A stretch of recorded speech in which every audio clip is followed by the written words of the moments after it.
Corrupt cops, biker gangs, Vegas, and New York mobsters. That's what the A-Team faced in their last patch. Now, the stakes continue to increase as they crash in the middle of a land dispute, have to save a small farm from a ruthless ranch owner, and get captured twice in the same episode. All that, plus some other details you may have missed, and Lynch makes his on-screen return. So, let's rewind. We begin with Holiday in the Hills. It kicks off with Murdoch flying a 1944 Beech C-18 Sierra over what's supposed to be Guatemala while the team waits on the ground. Of course, BA needs to be put to sleep, and they crash the gate. Meanwhile, Amy's meeting with another reporter, Mitchell Barnes, who by the way is played by Edward Winter, who had over 120 roles, including another A-Team episode and a starring role in the series 9 to 5. Barnes seems a little too interested in her. Now, wouldn't you know it? He's working for the Army and contacts Captain Stewart, who's working for, you guessed it, Colonel Lynch. While in the air, it's revealed that although the mission was a success, it was poorly executed, including Murdoch's creative sourcing of the plane from a repair line. Smooth move, Murdoch. That aircraft that's crashing, by the way, as of 2025, still has an active airworthiness certificate. When they hit the ground, things start happening quickly. Hey, where'd that 2x4 come from? They have to think fast and get the waking BA away from the aircraft and try to convince him they're still in Guatemala. He wakes up and immediately spots the pine trees. Guatemala doesn't have pine trees, fool. The look of the local baddies also does not add to that illusion. After a quick battle, they rescue the man they were holding. However, Face is currently being chased through the woods. You may recognize one of the guys here. Mickey Jones, a former musician who had over 140 roles, mostly in supporting roles, but some notables include Total Recall and a recurring role in Home Improvement. Murdoch's solution: build an ultralight from the crashed plane's parts. They strip the Beech C-18 for materials while Face plays priest to procure the rest from the local townsfolk. And by procure, I mean con them out of it. Cue the montage. Meanwhile, Amy and Barnes go to the VA. However, Captain Stewart shows up. Barnes tells him he just thinks she's friends with Murdoch and doesn't know the A-Team. However, as Amy is leaving, she spots them together and leaves quickly. Barnes, however, did hide a tracking device on her car. When Face arrives with the rest of the parts, we find out that he unknowingly took them from the leader of the guys chasing him. That leader's a real piece of work, I tell you what. Oh, and by the way, he's played by Bill McKinney, who has almost 120 roles, most of them in villainous roles. However, Back to the Future fans will recognize him as a train engineer in Part 3. Murdoch departs in his MacGyvered plane, eventually landing at a Forest Service strip, and gets the man to safety. Once Murdoch is left alone, he departs in that 1978 Bell 212. Hannibal leads the man back to the trap they set, disabling them one vehicle at a time, and leading them to the crashed aircraft, where Murdoch dumps water on them from above. Hannibal forces them into the aircraft. He's out of ammo and figured that was the best place to put him. While Amy awaits them at the bus stop, she spots the Army and has Colonel Lynch paged. This alerts the A-Team and allows them to take cover. Too quickly, Hannibal is now disguised as the bus driver, and the rest of the team hides in the bus.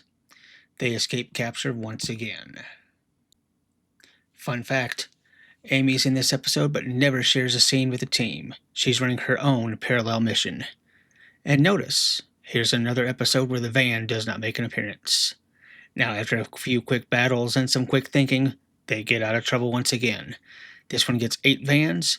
Now, we go from the woods of South Carolina to the farmlands of Southern California, where they try to save a farm from a land-grabbing rancher in Westcoast Turnaround. The episode begins with a farmer trying to get his crops to market, but he's chased by 2 guys working for Chuck Easterlin. And you should recognize these 2 baddies. Whitaker, played by Michael Aldridge, with around 100 credits, including 2 more A-Team episodes, plus 80s icons Scarface and Iron Eagle. And Milt, played by Tim Rosevich, a former NFL first-round draft pick who spent 7 years in the league before transitioning to acting. He racked up over 50 credits, including another A-Team episode, 2 in Knight Rider, and 3 episodes of MacGyver. They eventually run him off the road, and notice here, once the truck comes to rest, the stunt driver is clearly visible in the driver's seat, helmet and all. Amy later meets the Penhalls in the hospital using her reporter cover, as well as the sheriff, who just so happens to be related to Mr. Easterland, so you know he'll be of help. Now alone, Hannibal offers his help to Mr. Pennell. However, at first, Pennell is reluctant, as being a veteran himself, knows the story of the A-Team. However, he soon accepts the offer, and as Hannibal leaves, Amy realizes she fell for the disguise. We now have the first appearance of what would become a recurring gag. Murdoch and his invisible dog, Billy, just drives B.A. insane. They develop a plan to pose as highway patrolmen, but will use the guise of working for a production transportation company if they get caught. They wait in a parking lot. Hey, that parking lot looks familiar. That's because it's the Ham and Eggs restaurant, the third time it made its appearance. It was also in 3 other 80s shows around this time. They chase down and pull over one of the rigs, informing the driver that he's overweight. He calls his boss, who shows up in a rig of his own. The A-Team confiscates both rigs, owed to the Pennhalls anyways, and as they drive back to the farm, crash through a roadblock. They arrive back on the farm with Easterland in tail. Easterland, by the way, is played by Stuart Whitman, a successful boxer while in the U.S. Army who also built a 50-year career, playing mostly rugged tough guys. He appeared in another A-Team episode as well.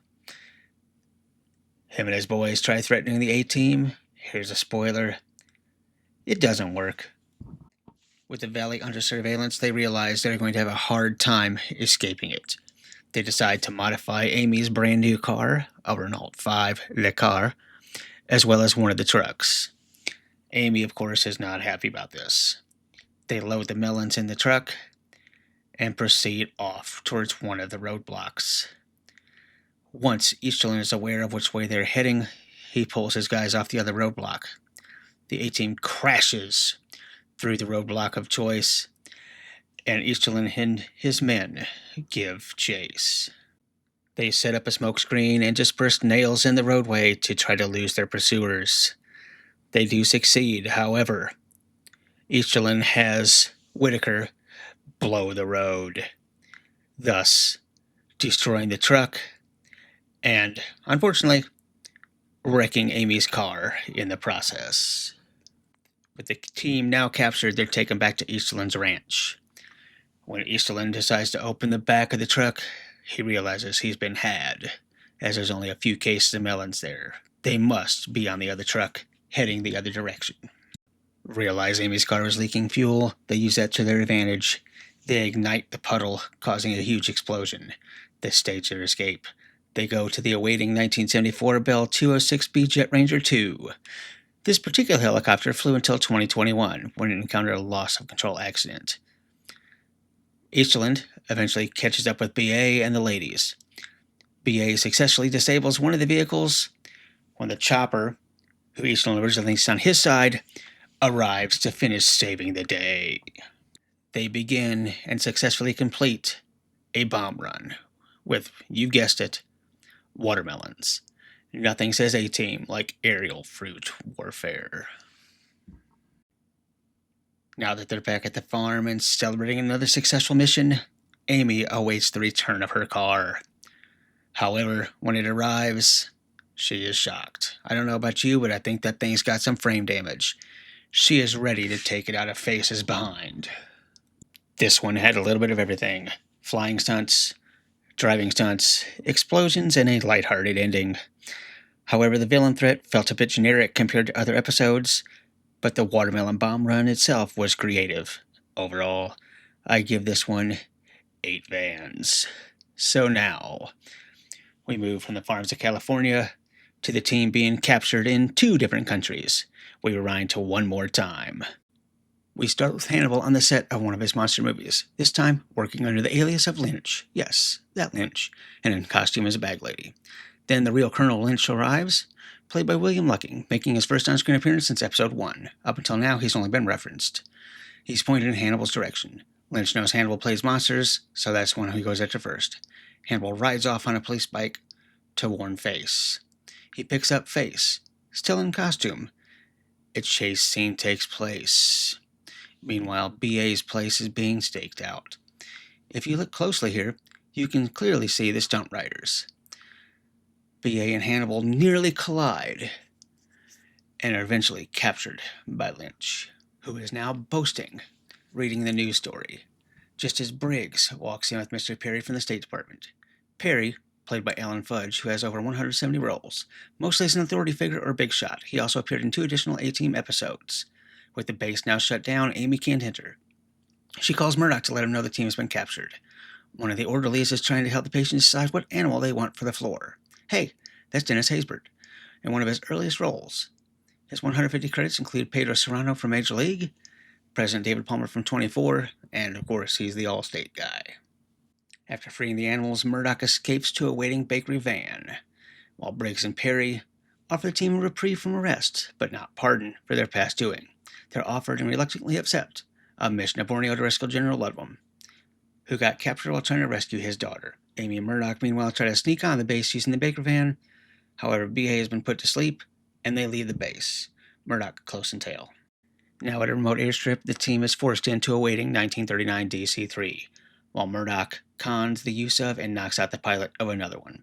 He and Amy enter it and give chase. Meanwhile, Lynch arrives and realizes the team has escaped again. At least, that's what the cover story is. That DC-3, by the way, in 2025, still has an active airworthiness certificate. Meanwhile, they are informed they only have 4 hours to complete the mission, and they jump out. Or, should I say, push BA out. Murdoch and Amy bail out of their plane and let it fly into the ocean. The crash footage used here is stock footage. When the plane hits the ocean, it looks like either a Hellcat or a Dauntless. It's too quick to tell, but let me know in the comments what you think it is. Murdoch and Amy tail the team, who decide to go after Rasham to control the game. But, of course, like always, bad intel. See, headquarters? Guess what? They assaulted the kitchen. That's right, the kitchen. And, of course, get captured in the process. For the second time this episode. They are secured with Ludlam, and Rashawn wants them to sign a confession that they're U.S. operatives. They're given 1 hour to live. They come up with a plan, and so does Murdoch, who's waiting just outside the perimeter. Face is chosen to go first and tries to stall. The bolt launcher is a success, but the lit cigarette does not ignite the fuel. However, Amy's flare does. After some explosions, smoke grenades provide cover as the team heads to the chopper. That chopper, a 1981 Bell 206 Jet Ranger 3, was also the exact helicopter used at the Santini Air Chopper in Airwolf and also in the movie Eraser. The general provides the assist getting BA into the chopper, while Face frees himself from the restraints. He runs to the chopper, hanging off the skids as they fly off into the distance. Back in LA, Amy writes the story on their escape from the army. Lynch, however, is sulking in his car. However, with luck, he just happens to stumble upon the van. The episode closes as he begins to chase them. This one had escapes, explosions, and the return of Lynch. The Borneo mission feels a little rushed compared to the setup, but I still give this one 8.5 vans. It had the right mix of action, drama, and comedy, and this closes out part 3 of our series. Will the chaos continue as we wrap up season 1, or will it come to a drastic halt?